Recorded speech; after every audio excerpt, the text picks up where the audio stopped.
This is a free sample of the book, Never Ghosted Again, The Art of Being Irresistible, by Cairo Copeland. The first half of this book is posted right here on YouTube, free for everyone to listen to. If you like this content and want to hear or read the rest, or want to listen to it free of ads, visit reinventideal.com/ghosted. The book is available on Kindle, paperback, and Audible at reinventideal.com/ghosted. Chapter 4. Popping the Red Pill. Warning. This chapter contains spoilers for the movies The Matrix and Eyes Wide Shut, and for Season 1 of the TV show Westworld. Go watch all three of those before reading. You won't regret it. Today's world is far from the all lovey-dovey environment of harmony between men and women like we imagined it was 40 to 50 years ago, in the age of June Cleaver, Carol Brady, and even Morticia Adams. Wouldn't every man want a woman as passionately loving as her? Today, the conflict between man and woman has become so highlighted and magnified that it's given rise to a new school of thought referred to as the Red Pill. The name refers to the scene in The Matrix when Morpheus offers Neo a choice between the blue pill, allowing him to stay blind to reality, and the red pill, allowing him to see the ugly truth.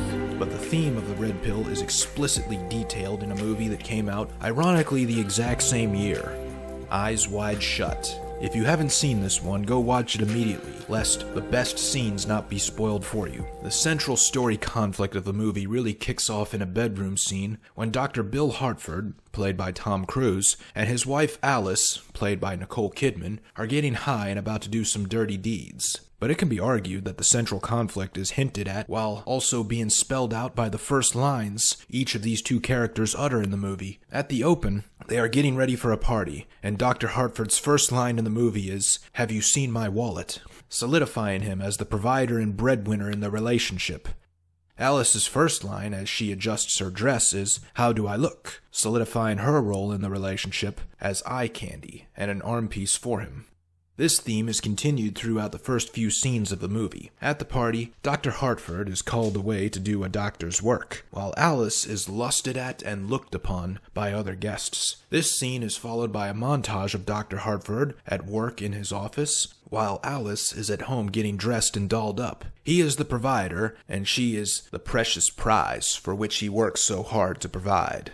Back to the bedroom scene. A mild misunderstanding between the two of them leads to a full-blown argument about jealousy in the relationship. Dr. Hartford admits he's never been jealous once in his marriage with Alice and tries to make this admission in a complimentary manner. Her response is frightening. When he says he believes in her fidelity because of the quality of her character he believes she has, she bursts out laughing at him in a manner that denotes mockery, after which she drops a truth bomb on him that sets him off to seek out an extramarital affair throughout the rest of the movie. She tells him that at the time in their marriage, a vacation in Cape Cod, when she loved him the most, and felt the greatest personal affection for him, she saw another man, a naval officer, that she would have had an affair with the same day, regardless of the consequences. They had established a great life together and were raising a young daughter, and Alice confesses that she would be willing to throw it all away for one night with this officer. Even when they made love on their anniversary, she was thinking about the officer.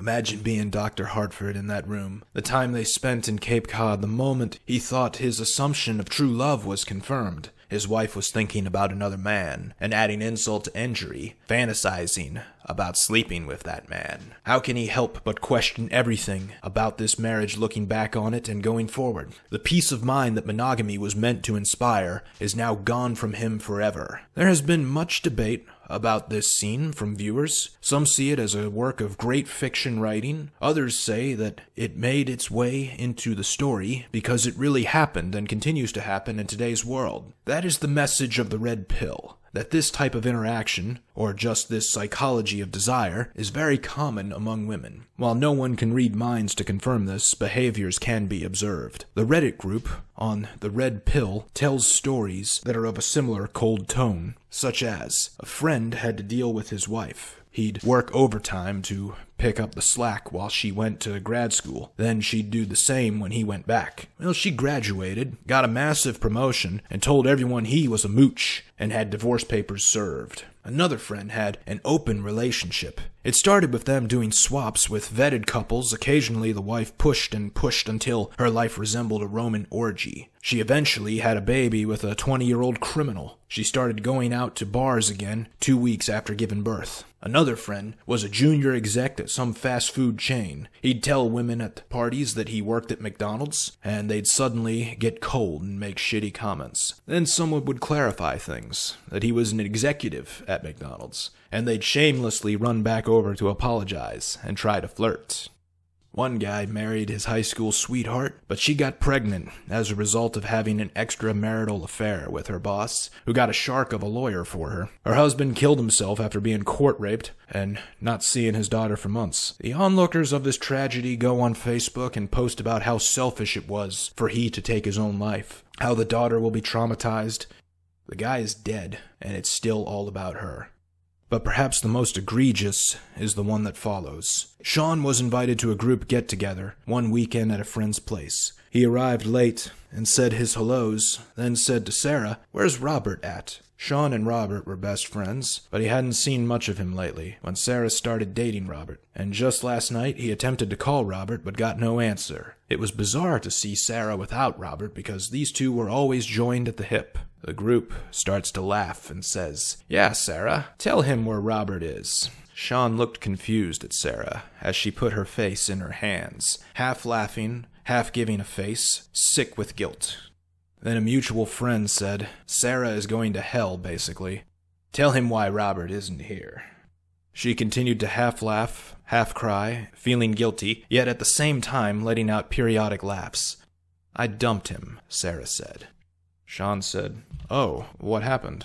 The group laughed again. Sarah said, "I'm basically going to hell."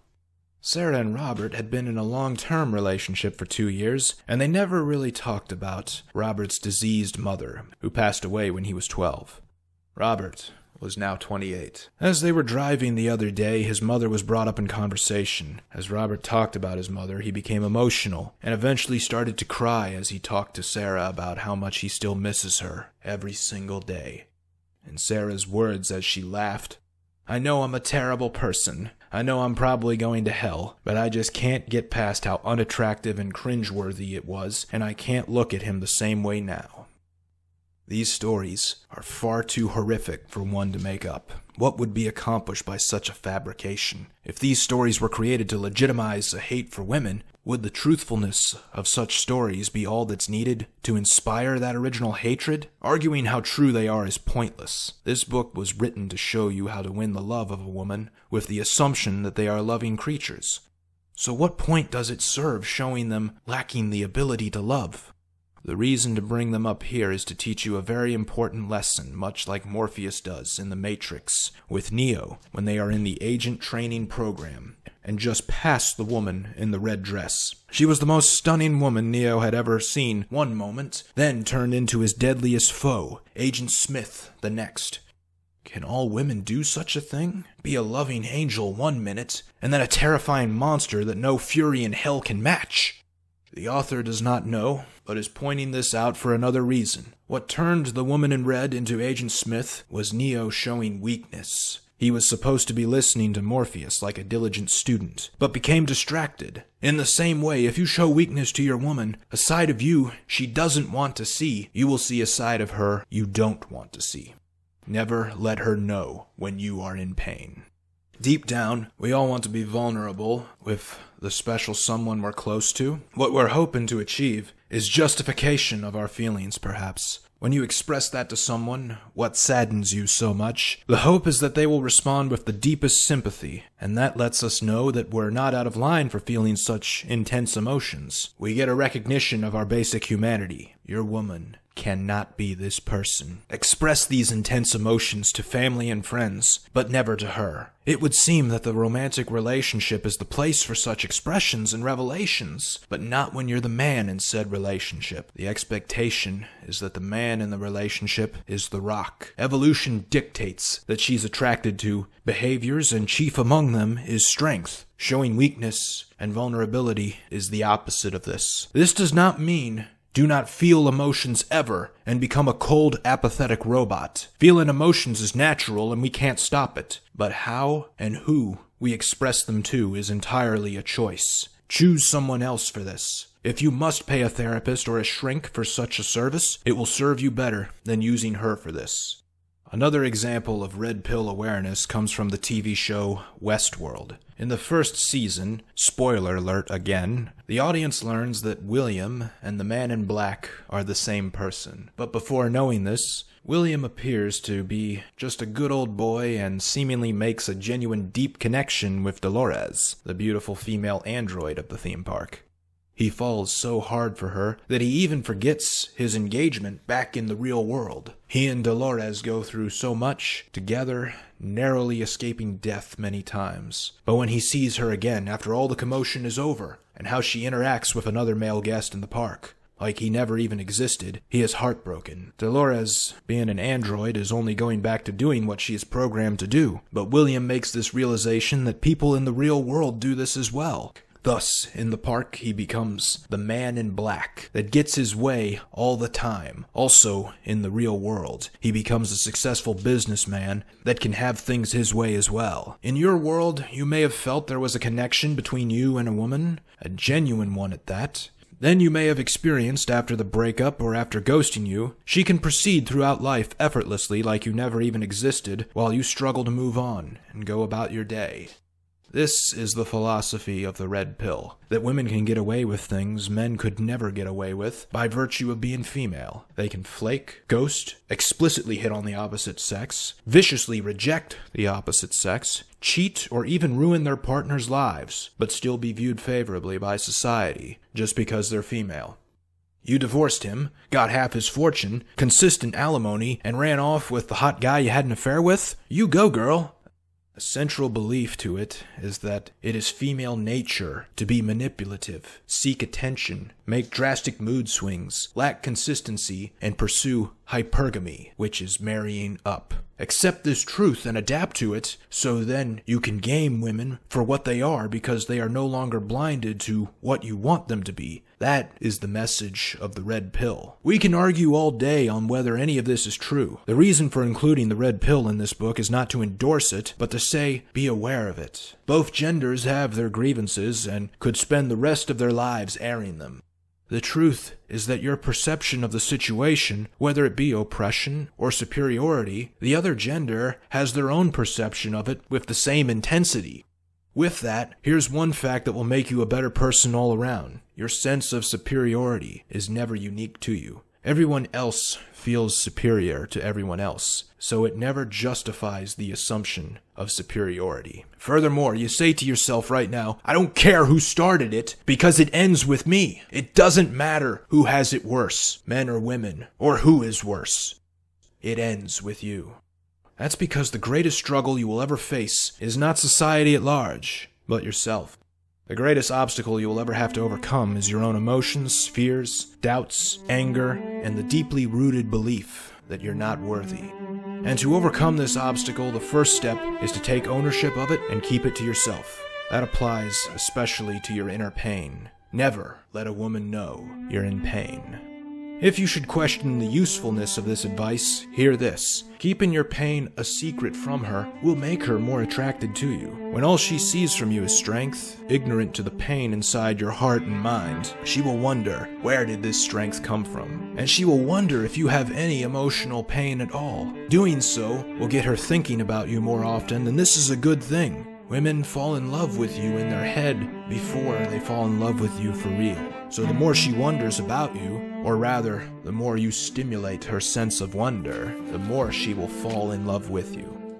Do not tell her about past hurts. If you must, then do not express them in a way that indicates any lingering pain remaining. Do not speak badly about your exes if she asks about them, especially the ones that hurt you the most. Simply say, we wanted different things in life and chose different paths. Say nothing about shame, guilt, self-consciousness, or any negative emotions that may currently bind you. Conversations about these deep, negative emotions are ones she's used to having with her girlfriends. You do not want her to see you in the same light as a girlfriend.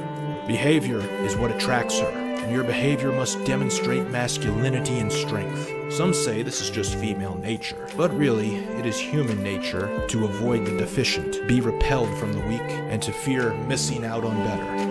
This is not something that women consciously do. It is not in their agency to intentionally hurt you. It's just human nature that dictates them to do these things. If you want to know how hard it is to go against nature, try breaking an addiction cold turkey.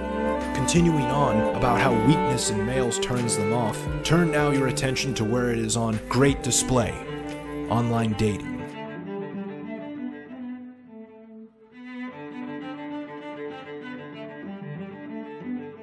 Thank you for listening to this free sample of the book, Never Ghosted Again, The Art of Being Irresistible, by Cairo Copeland.